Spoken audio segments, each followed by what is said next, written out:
You are building your future on the ashes of your own life. You have lost your husband, your home, and every shred of hope in a foreign land. You face a choice: return to the familiar past, or step into total uncertainty for someone you owe absolutely nothing. This is the story of Ruth, a young Moabite woman who proved that a single decision driven by loyalty carries more weight than the strategies of entire armies. This is not just a tale of a poor widow's survival. It is an epic journey from absolute despair to a royal legacy. It is the story of how an ordinary foreigner, gleaning leftover grain in a stranger's field, became the great-grandmother of the greatest king in history and etched her name into the chronicles of humanity forever. It all began with survival.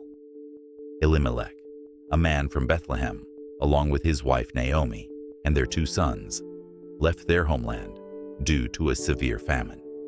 They sought refuge in neighboring Moab. What was meant to be a temporary shelter turned into a decade of sorrow.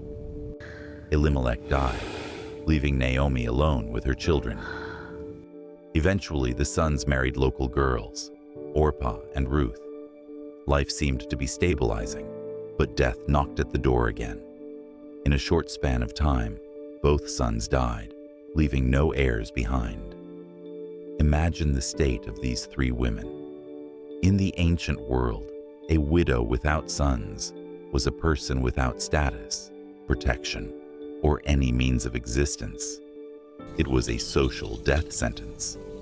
Naomi, broken-hearted and devastated, decided to return to Bethlehem after hearing that the famine there had finally ended. She begged her daughters-in-law to stay behind. Go back, each of you, to your mother's home. Why come with me? Am I going to have any more sons who could become your husbands? Orpah, weeping, kissed her mother-in-law and stayed. She chose logic, safety, and a predictable future. But Ruth took a step that defied all common sense. She uttered words that have become a symbol of the ultimate devotion in history. Don't urge me to leave you. Where you go, I will go, and where you stay, I will stay. Your people will be my people, and your God, my God. Only death will part us. It was a leap into the abyss. Ruth was leaving her gods, her family, and her country to go where she would be viewed only as a hostile foreigner. When Naomi and Ruth arrived in Bethlehem, the whole town was stirred. The neighbors could barely recognize the once successful woman. "Can this be Naomi?" they asked. Don't call me Naomi. Pleasant, she replied. Call me Mara, Bitter. because life has left me with nothing but emptiness. It was the time of the barley harvest. To keep them from starving, Ruth took the initiative. She went to the fields. According to the law of the time, the poor had the right to pick up the grain dropped by the harvesters. It was exhausting, humiliating, and often dangerous work. Ruth, a young foreigner, worked under the scorching sun from dawn till dusk, catching suspicious and hostile glances. But there are no accidents in this story. Ruth found herself in a field belonging to Boaz, a wealthy and influential relative of the late Elimelech. When Boaz came to check on the harvest, he immediately noticed a new figure. "Who does that young woman belong to?" he asked. He was told about the Moabite woman who came with Naomi and had been working without rest since morning. Boaz was struck by her industriousness and loyalty. He approached Ruth and said, "Listen, my daughter, don't go to another field. Stay here with my women servants. I have told the men not to lay a hand on you." He didn't just allow her to work. He invited her to his table and ordered the harvesters to purposefully drop handfuls of grain for her. Ruth fell prostrate and asked, Why have I found such favor in your eyes, since I am a foreigner? Boaz replied directly, I've been told all about what you have done for your mother-in-law since the death of your husband. May the Lord repay you for what you have done." Weeks passed, and the harvest was coming to an end. Naomi, seeing the nobility of Boaz, realized this was their only chance to restore the family name. She gave Ruth an instruction that looks like a scene from a high-tension film. In ancient Israel, there was a law of redemption. The closest relative of a deceased man had the right to marry the widow, to continue the lineage and preserve the land. Wash, put on perfume, get dressed in your best clothes, and go down to the threshing floor where Boaz is winnowing barley, Naomi said. Ruth was to wait until he fell asleep after celebrating the end of the work, then go and lie at his feet. It was a massive risk. If Boaz had perceived this as insolence or immorality, Ruth could have been driven out of town or even stoned. In the middle of the night, Boaz woke up with a start. Someone was lying at his feet. "Who are you?" he asked in the darkness. Ruth answered clearly and boldly. I am your servant Ruth. Spread the corner of your garment over me, since you are a guardian redeemer of our family." This was not a romantic confession. This was a legal and moral call to take responsibility for their broken family. Boaz replied with deep respect. "The Lord bless you, my daughter. Everyone in town knows you are a woman of noble character. I will do all you ask. But there is one detail. There is a guardian redeemer closer than I. If he refuses to redeem you, I will." The next morning, Boaz acted decisively. He went to the town gate, the primary place for judgment and contracts. He called 10 elders of the town and waited for that closer relative.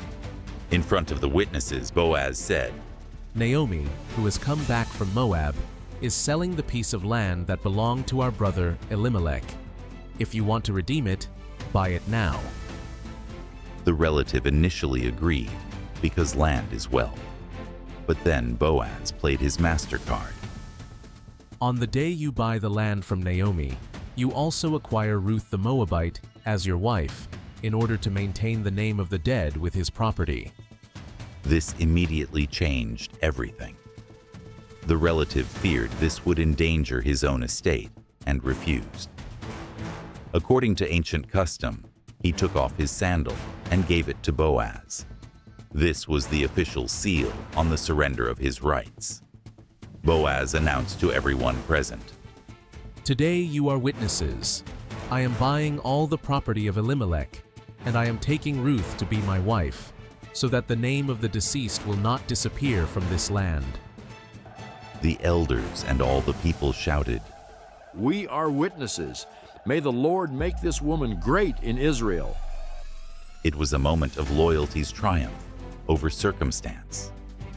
The foreigner who came to town as a beggar became a full-fledged and the most respected woman in Bethlehem. The story of Ruth concludes with an incredible finale. She and Boaz had a son, whom they named Obed. The women of Bethlehem, who once saw only Naomi's sorrow, now said to her, "Praise be to the Lord. This child will be your renewal in old age. For your daughter-in-law, who loves you and who is better to you than 7 sons, has given him birth." Naomi took the child in her arms, and her years of bitterness vanished forever. But the significance of this story reaches far beyond one family. Obed became the father of Jesse, and Jesse the father of David, the greatest king in Israel's history. Ruth, a poor widow from the hostile land of Moab, through her incredible loyalty and pure heart, became the great-grandmother of King David and directly entered the lineage of Jesus Christ himself. Her life teaches us that true greatness does not depend on origin or past tragedies. It depends on a heart ready to go to the end for the sake of love and duty. Ruth did not seek fame. She simply wanted to be faithful. And it was this quiet daily faithfulness that transformed her from an accidental gleaner of grain into a woman whose name, humanity, remembers thousands of years later. The story of Ruth reminds us our smallest decisions, made in the name of love and loyalty, can have consequences that echo for centuries. Ruth had no plan to become famous. She simply refused to abandon a broken-hearted woman when everyone else walked away. She showed us that kindness is a force more powerful than destiny itself.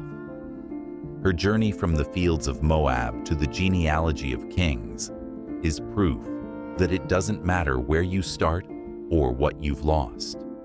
Your character determines your future. Ruth didn't wait for a miracle.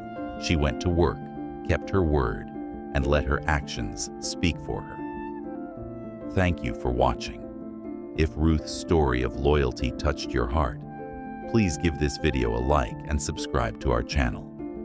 Your support helps us bring these timeless narratives to life. Tell us in the comments, have you ever had to choose the path of loyalty instead of the easy path? See you in the next video, where we will continue to discover the stories of people who changed the world forever.